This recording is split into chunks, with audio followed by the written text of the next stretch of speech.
Hi, book fam. I hope you guys are well. We are back with a wrap up of what I read for May. May was an all right reading month. I only read 4 books. They weren't all bad books, but I didn't have but one outstanding book, in my opinion. And then I had one that was like on the cusp of being a 5-star book. So let's get into it. Okay, so let's get into the first book that I started reading. I started the month off with reading Silver is the Sky by D.E. Carlson. She is a Christian fantasy author. This book is kind of like a romantasy in the making, and it's young adult. I don't know if it's romantasy, it's just fantasy. I don't believe there was hardly any romance in it, so rewind that. It was a Christian YA fantasy book, and this story starts off with Silver. She ends up having this traumatizing event happen in her teenage years, and it shapes how things move forward within the story. It shapes her outlook on life and how she feels about herself, and she runs away on this journey because there's this vision that she has of this impending doom, and she wants to save her kingdom. So she leaves, she runs away to find this darkness that is still in the land. People don't realize is still present, that was defeated, but it is not gone. So she goes on this journey, and where I started to kind of not be more engaged in the story was when she finally gets to her destination and she has to join the circus. I kind of was like, why is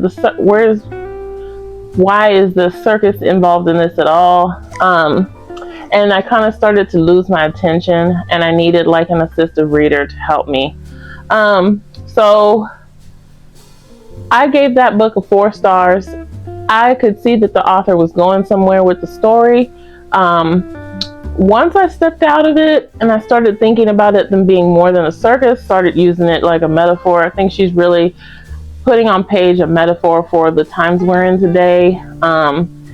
It became interesting, and it got even more interesting once vampires started to get involved into the story. And I ended the book like, okay, this was interesting. It's a start. And I gave it a 4 stars because you could tell she put a lot of effort into her writing, and she put a lot of effort into how she picked her characters and the message within the story. So would I give the second book a shot? I think I would. I just couldn't get used to the circus aspect because I don't hardly ever read about circus. So if the second book doesn't involve a circus, and we get more of just more world building, I would probably pick up the second book. The next story I read was As Sure as the Dawn, and this put me in such a good mood because I kind of felt like the last book didn't give me what I needed, and this absolutely did. I finished this book in like 3 days, and I bought the Audible, and I have listened to the Audible since then probably like 4 times because I could tell with her messages in this whole Mark of the Lion series. Oh, I forgot to say the book. The book is As Sure as the Dawn by Francine Rivers, and this is the 3rd book in the Mark of the Lion trilogy, the final book. And I really wish she would pick up. I know it's been a long time since these were written. I think this one is like 1995 or something. Let me see. Look at that. I would recommend this book. I ain't gonna lie. Let's see, 1995. So I really wish she would have picked up with Caleb at the end of this. So if you have not read this series, please pick it up. A Voice in the Wind is the first book, and we have An Echo in the Darkness, the second book, and we have this one. This one follows Atretes and Rizpah. Atretes is a gladiator, and he was in a relationship, a very fleeting relationship with Julia from the first and the second book. They ended up having a child together. He finds out the child is still alive, and he wants the child. Rizpah has been playing the role of the mother. Actually, is Caleb's mother, and he is so brutish. He wants to take the child from her, and she puts up a fight. And that's where the story begins, in their relationship with each other. He's so worldly, and he's experienced some things being a gladiator, that his outlook on women is very skewed, especially when he's had this experience with Julia, who kind of just threw his love out the window. So he's kind of heartbroken, licking his wounds, and he sees her. He takes out all his frustration on her. They have to work together to take care of this baby. And in this book, there's a journey back to Germany, and the character growth that he makes, and just the character growth that Rizpah makes, is so good. I mean, if you are married, pick up this book. They go through so much. They go through trials. The author just sheds a light on lust, adultery, not only physical adultery, but adultery in your mind, anger in relationships, having, strife in relationships. And there was a part that I started laughing at, that I just read over it when I was reading, but when I started listening to the audiobook, it was like she was mad at him, and she said, if I was a man and I had his strength, it would be on and popping. We would be going to blows. And I thought that was so funny, because there have been times in my marriage where I have felt like that and got so mad at my partner. But it's like, no, she caught herself, and she started to let the Lord intervene and fight the battle. And there have been times where I've been like, yeah, I'm throwing in the towel on this one. Lord, you deal with this. And he has. And I mean, it is just so good. I could totally relate. I actually absolutely loved all the characters. There's Theophilus, Atretes, and Rizpah. I would definitely recommend. This was a 6-star read for me. Anyone who hasn't picked up this series, it is so good. The author hits on lots of touchy subjects: pregnancy, abortion, waiting until marriage, finding an equally yoked partner, lavender marriages, dealing with lust, dealing with life and anger and prejudices. I mean, she tackles it all, and I just felt the Lord in the message as well, and I just really enjoyed this. The third book really put me in like this mood to just read, and like this just excitement to read, and that was Year of the Reaper, y'all. I got this book in a summer reading challenge with my local library. Support your local libraries, guys, and join some challenges. You may win a free book. I got this because I read so much. I hit the amount of hours reading and points and out doing challenges that I got to pick out a book, and I was so excited. But I got it, and it stayed on my shelf for like 2 years. So goodness, I was like, I don't know why I didn't pick this up. This book gave off Edgar Allan Poe vibes, gothic setting in a kind of King Arthur kingdom, and it is a young adult. I enjoyed how it was written. I enjoyed the writing style. The only reason I did not give this a 5 stars was there was something that happened in the pacing at around 70% that I just was like, what's going on here? And I had to speed read through it, but it picked up about 80%. But I did enjoy this book. It revolves around, I forgot his name, Cassia. And Cassia has been in prison for a few years against his will and wrongly convicted of a crime.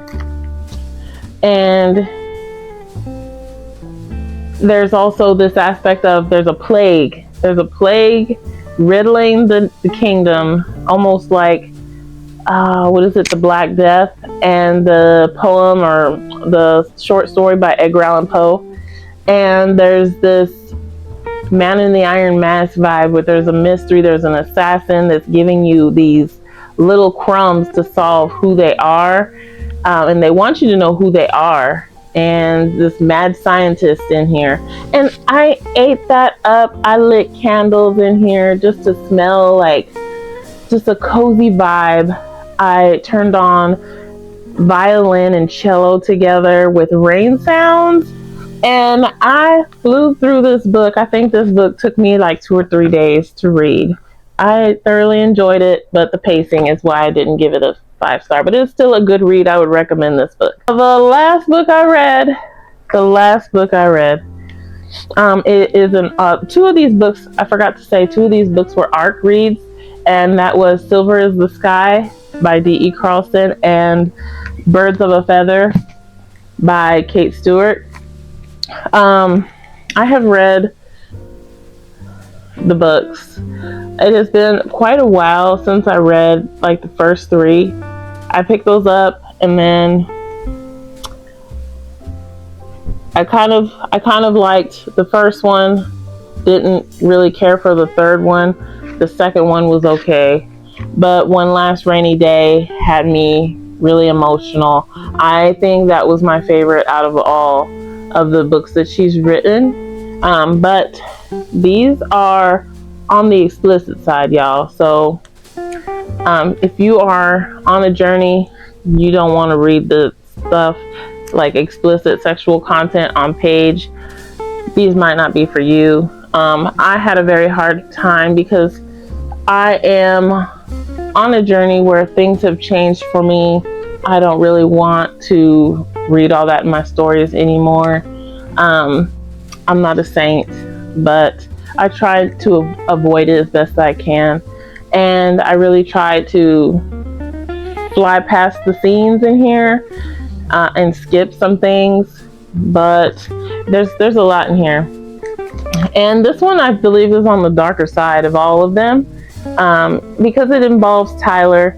It continues from Severed Heart, and I did like Severed Heart, but it involves Tyler and his continued story. He is trying to keep it together because he is very vital in the Ravenhood, and he is really suffering inside. He needs help. He needs to talk to somebody, and he's not doing that. He's just saying, I'm gonna put my armor on and just say that I'm okay. And he's not okay inside, and he's really still grieving for his deceased wife, Delphine, from the last book. That him in this book is really messed up. So he's not open to anything emotional. And we have Larissa, who comes along, and she's coming along for him to be her soldier, her man, because she's been watching him. So it's almost like she was stalking him, but she needs out of a situation. She needs his help, but he is not at that point in his journey to where he could really do much for her, and he doesn't really realize his mess ups until like here. So I gave this book a 4-star. I don't want to go too deep into it. I don't want to ruin it for those of you who haven't really started this or want to start it, or you are reading it. I would say there's a lot in here. It's not a bad book, but there are things that I feel in where I'm at in my reading taste could have been written without so much of the content. I mean, Yeah, there's no other way to say that. I'm trying to say it as gently as I can, but there's a way to write lovemaking in your story without so much explicit detail. I like Kate Stewart's writing. I really do. I like how she writes connection. I like how she writes relationships, even family relationships, the family dynamic, growing up with your parents, failures in parenting that affect your children. She writes it so well. And just life having its hits on you, and how you move on from those things as a person and just keep on pushing forward. She writes really well. But I feel like the Severed Heart and this book took a turn, and there was so much language in it as well that I didn't care for, that I just was like, okay, come on. I'm kind of sick of hearing these same words repeated over and over, that it affected my rating as well. And there's some people that don't care about that, but I do care about it. So yeah, I gave it a 4 stars for the plot and the ending, because I felt like at the ending there was more substance to their dynamic, their relationship, than there were for 85% of the story. And you guys may have different opinions, but that's just me. My reading tastes have changed. I am kind of convicted to not read so many things that have such explicit content in it, but I got this as an arc, and then I wanted to read it. And would I recommend this to somebody on that same journey? Maybe not. Out of all of my books for the month of May, I would say this one was my absolute favorite, y'all. This one was my absolute favorite. And then this one being number 2. So let me know what you read for the month of May. I also have books that I am wanting to read, books that I want to get to for the month of June. June, I am starting with Assassin's Apprentice by Robin Hobb. I'm on page 135 in the story. So just developing the kind of the atmosphere, the world that the main character is in. I started on paperback, but then I said, you know what? I think it will click a little more, because I'm having a little bit of a hard time focusing, if I just get it on Kindle and kind of use an assistive reader to help me. I read along, and I'm trying to pick up the speed at which I read, and that really helps me do that. So I bought the Kindle version, and I am reading it. I'm on 135. So far, it's okay. I think the author is laying the foundation right now. So there's not much that's grabbing me. I'm just reading the foundation she's laying. I do want to get to this Night Weaver by R.M. Gray. I don't know what this is about, really. 600 years ago, Night Weavers, cursed beings with unchecked power, claimed the continents for their own. Ocean was meant to be a safe haven for humanity, including the 17-year-old Aster Oberon and her pirate family. So, kind of pirate, I'm thinking. And Threadbare is a Christian fantasy with crusades. I did start this one. I'm on page 9, y'all, so I want to get to these 3 mainly for the month of June, and then see what else I can get to after that. Let me know what you're reading. I hope you guys are well. Let me know if you had different feelings about the books that I did read, or what your thoughts were. If you did read some of these, what your thoughts were about it. Did you hate these books? Did you love these books? Yeah, let me know. I hope you guys have a good day, and thank you guys for watching. If you like content like this, give this video a thumbs up, and yeah, interact with me. I absolutely love interacting with you guys.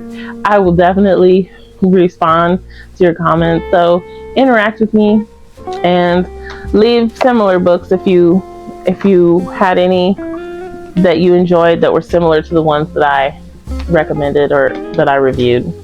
And with that, you guys have a fabulous day. Tulu.